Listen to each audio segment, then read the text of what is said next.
mila esker.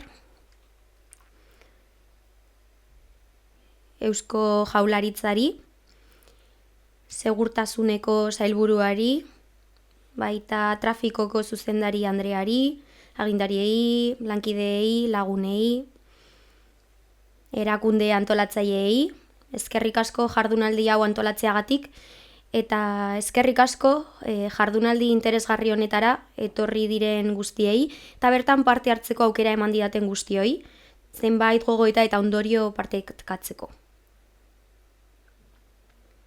Gaur nire ekarpena 4 ataletan banatuko da, 20 minutu guztira. Guztiok ezagutzen ditugun elementu generikoetatik abiatuta. Bigarren atalean, ebidentzia zientifikoaz, hainbat azterlanez eta eman dituzten emaitzez hitz egingo dugu. Eta azkenik, hausnarketa txiki bat egingo dut, atera diren ondorioen inguruan, zuekin guztiekin partekatu nahiko nukeena. Lehenik eta behin, esan nahiko nuke,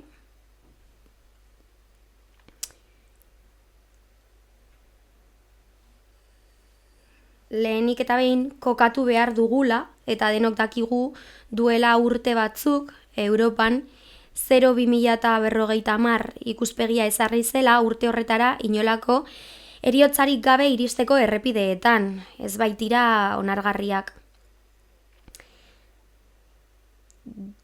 Denok dakigu zerk eragiten dituen heriotza horiek, istripu horiek, eta giza faktorea izaten da istripu horien arrazoi nagusia. Aipatu behar dugu, halaber, plan estrategikoak bat datozela Europatik iristen zaigun plan horrekin, baina hemen hausnarketa nagusia honako hau izan beharko litzateke. Bide segurtasuna paradigma aldaketa gisa erabili beharko genuke. Hau da, ez genuke soilik erantzukizunean, prebentzioan, hezkuntzan eta koordinazioan geratu behar, Bingenek adierazi duen bezala.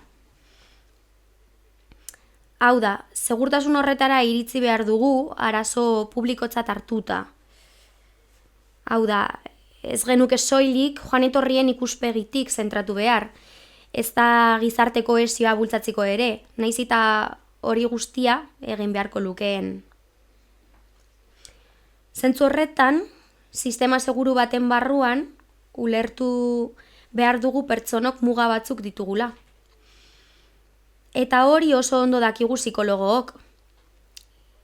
Izan ere, adibidez, arretaren eta erantzun denboren ikuspegitik, eta emozioek gure egunerokoan eragiten dutela jakitun gara.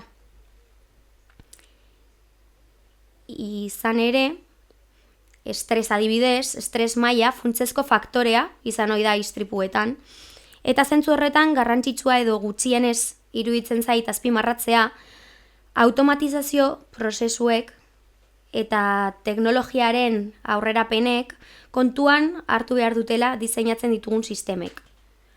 Giza ekintzak eragiten dituen desbideratze horien zuzenketa. Zeren eta planteamendu horrek adimen artifiziala eta aurrerapen teknologikoak kontuan hartu behar baititu, zalantzarik gabe.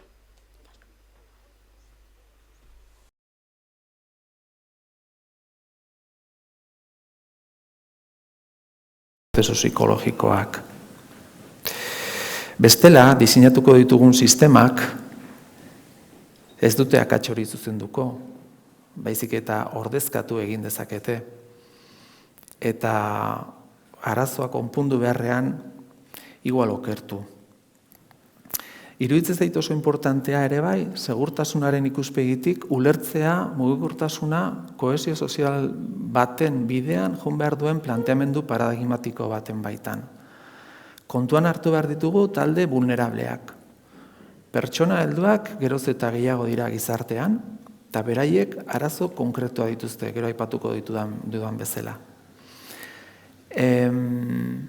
mugikortasun fisikoa mugatuta daukaten pertsonak ere kontuan hartu behar dira. Eta gazteak beraien identitate eraikuntza prozesuan eta beraientzat mugikortasuna daukan esanahia eta arriskuarekin daukaten harremana ere kontuan hartu beharko luke. Beraz, iruditzen zait inportantea ulertzea ardura individuala konbinatu egin behar dugula sistemaren estrukturarekin edo sistemaren akatsarekin. Eta hor ere zibersegurtasunaren ikuspegitik ere badago zer hausnartzea.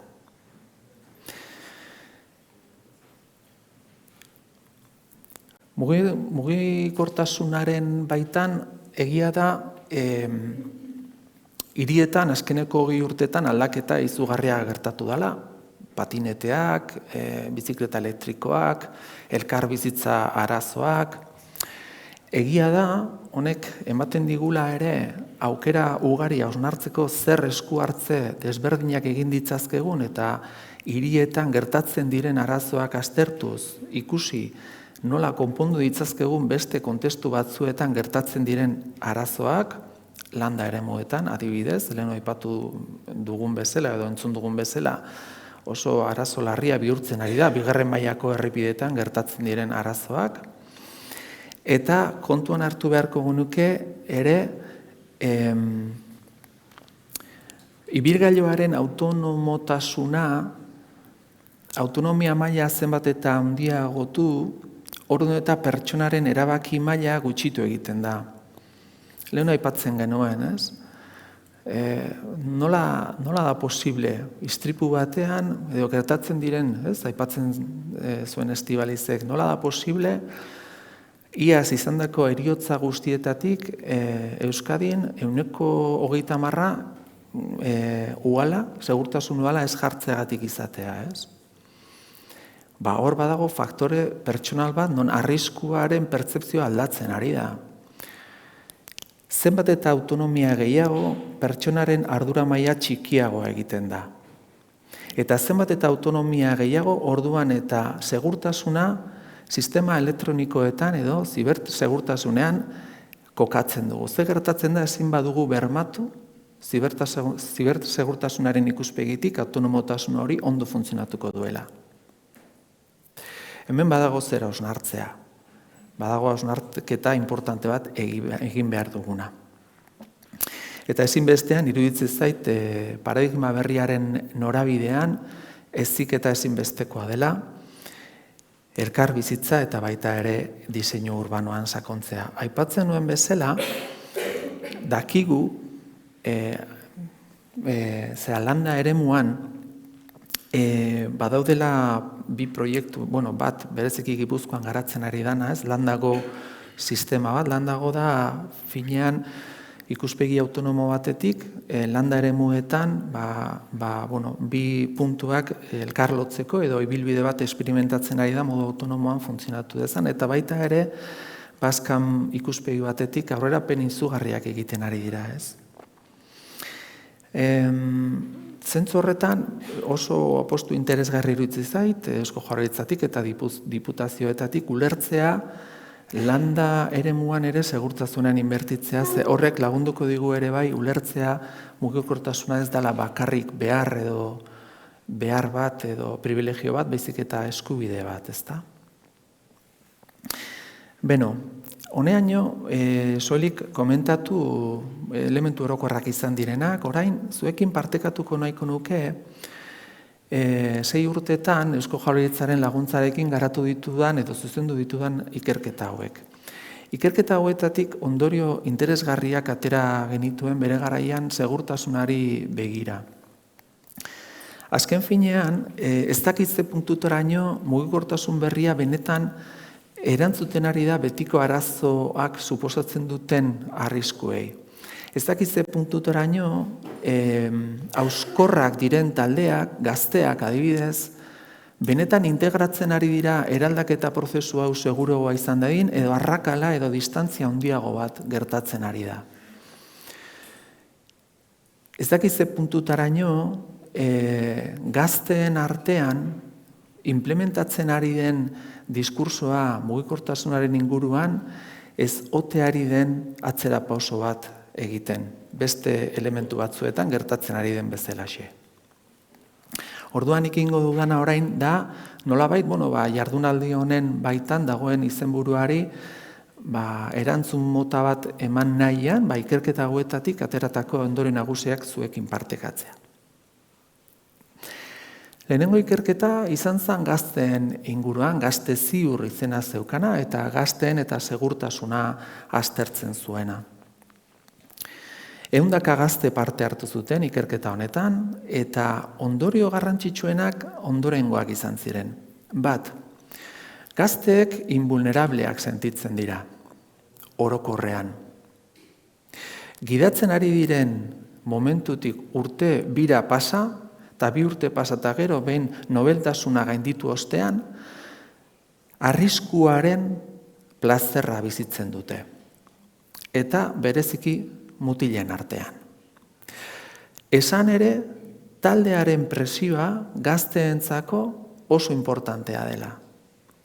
Eta bereziki baita ere orain mutilen artean.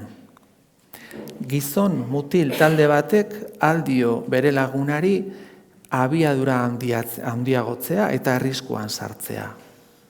Nesken talde batean hori gutxiago gertatzen da. Jarraitzen dute izaten distrakzioak, mugikorrak, drogak, musika eta barrekoak, faktore kritikoak.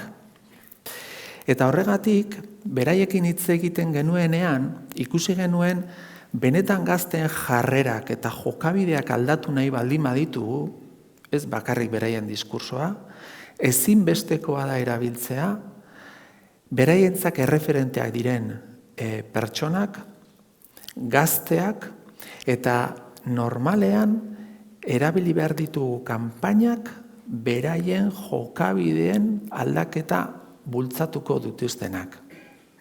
Beraz, hau oso garrantzitsua iruditzen zait kontuan hartzea. Ondorengo ikerketa bizikide izena izan zuen. Hor bizikidetza aztertu genuen, bai Donostian, Bilbon eta Gasteizen. Oso gizatiarra zen elementu bat ikusi genuen, ez? Peatoiak beraien burua konsideratzen dute ziur bezala, baina oso ikuspegi negatiboa daukate patinetean ibiltzen diren hoienkiko. Patinetean ibiltzen diren horiek beraien burua ziurtzat hartzen dute, baina oso modu negatiboan ikusten dute peatoiak. Alegia, taldeen arteko pertzepzioa exogrupala negatiboa zen endogrupala baino. Eta, betikoa, ez? Mugikorra, zebrabideak pasatzerakoan, abiadura, elementu funtsezkoak izan ziren ikerketa honetan, eta istripuak edo zailtasunak lantzen zutenak. Eta hor, gatazka bat sortzen da taldeen artean, eta ikuspegi horretatik oso garrantzitsua iruditzen zaigu jarraitzea heziketa bialarekin, hirietan talde hauen arteko elkarbizitza bultzatzeko eta istriputasak gutxitzeko. Beste ikerketa garrantzitsu bat, eta ikerketa honen emaitzak beste batzuekin batera, Madrilen Deputatuen Kongresua 2010ko plan estrategikoan diseinatzerako garaian partekatzeko aukera izan nuen, izan zen genero identitatea eta istripuak. Naiz eta gizon eta emakumeen artean edo genero identitate desberdinen artean gidatze estiloetan desberdintasun handirik ez ikusi, bai ikusi genuen gizon estereotipikoak eta maskulinotasun estereotipikoa daukaten gizonek, non lehiakortasuna, poterea, abiadura balioerazten dutenak, arrisku maila handiagoak onartzen dutela eta beraz istriputasa handiagoa daukatela. Sexismo handia ikusi genuen bai gazteetan baita gizon helduetan ere, eta sexismoaren baitan ez du bakarrik eragiten beraien pertzepzioa besteekiko, baizik eta beraien jokabidea gidatzerako garaian. Beraz, ez da kasualitatea, orain arte gutxi pandemia iritsi aurretik, 18-25 urte bitarteko gazteen artean, mutilen artean heriotza tasa lehenengoa istripuak izatea. Gaur egun zoritxarrez, bere burua beste egitea da, ez? Baina, aipatu beharra dago, genero identitatea inpaktu handia daukala gidatzen dugun moduan. Eta beraz, oso importantea iruditzen zait, eskoletan heziketa bialaren ikuspegitik, eta baita ere zergatik ez autoeskoletan elementu hau kontan aukitzea. Beste elementu bat, beste ikerketa bat importantea iruditzen zaidana izan zen initinere eta inmision inguruan egindako ikerketa. Hemen, dakizuten bezala, enpresek, batzuk beste batzu baino gehiago, ardura hartzen ari dira ikusteko mugikortasuna eta inmision edo initinere gertatzen diren istripuak lan arazo bat bezala. Ikusi egin dituen 3 faktore langileen artean. Bat, izan zen estres maila handia zukaten langileek. Goizero, umeak utzi, edo zaintza lanak egin behar, eta oso denbora gutxian korrika batean lanera joan behar duten horiek. Bestea distrakzioak mugikorrarekin, eta bestea nekea, lo gutxi egitea. Mugikortasun planak bizitzak salbatu dezakete enpresetan, eta batzuetan inbertsio ez oso handiarekin. Daukagu adibide batzuk, baina bat bereziki Donostian gertatu zena enpresa batean non oso inbertsio txiki batekin lortu zuten beraien langileentzako parking bat eskaintzea. 2 urtetan istripu tasak 40% bera egin zuten beraien langileen artean. Eta berandu iristearen faktorea ere 60%. Horrek daukan eragina errendimenduan. Beraz, hemen bai iruditzen zait oso importantea jarraitzea enpresei kontzientziatzen, lan arazo bat izan daitekela ere desplazamendua lanera, eta baita ere sensibilizazio kanpainak egitea antidistrakzio teknologikoari begira. Beste bi ikerketa geratzen zaizkit, hau azken aurrekoa, gidadi izendekoa, dakigun bezala gizarteak eros eta bazarragoa da, heldutzen ari gara, zorionez, ezta? Baina, importantea iruditzen zait ulertzea elementu bat. Ikerketa honetan, elkarrizketatzen genituenean pertsona helduak gidatzen zutenak, ikusten genuen beraientzako mugikortasuna askatasun sentimentuarekin lotzen zutela. Alegia plazerrarekin eta askatasun sentimenduarekin. Ikusi genuen ere bai, 2 profil oso desberdin. Gizon helduak hirietakoak kotxe zaharrekin, arrisku tasa handiagotu egiten zuten eta istripuak ere bai, eta beste aldean emakume landatarrak oso prebentzio jokabidea handiarekin.